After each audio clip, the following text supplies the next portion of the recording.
Dans cette partie, nous allons voir une nouvelle fonction du package dplyr. La fonction elle s'appelle tally. Cette fonction est utile si on veut compter le nombre d'observations d'un groupe sans passer par un summarize. On va voir un exemple. Supposons ici qu'on ait envie de compter le nombre de continents dans la base Gapminder. Ce qu'on va faire, on va rajouter le pipe. On va commencer par faire un groupe par continent.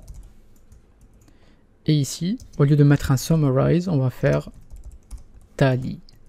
T-A-2-L-Y. Si on exécute, donc ici il nous affiche chaque continent avec le nombre de lignes. On voit bel et bien ici que nous avons 5 continents. Et si on a envie qu'il nous renvoie le chiffre 5, on va rajouter un autre tally.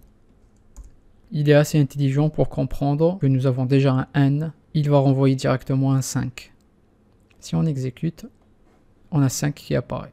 Si on revient au premier tally et qu'on ait envie d'ordonner le résultat par ordre décroissant, donc on pourrait rajouter l'argument sort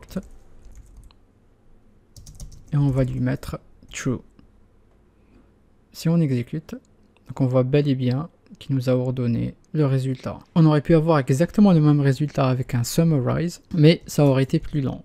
En plus du group by, on va rajouter le summarize, on va lui dire n est égal à la fonction n. Donc ici, on est à la première étape et on aura rajouté un arrange desc par rapport à n, donc de façon décroissante. Donc on voit qu'on a le même résultat, mais le code il est plus lent. Donc en fonction de ce que vous voulez faire, il vaut mieux choisir la partie la plus courte.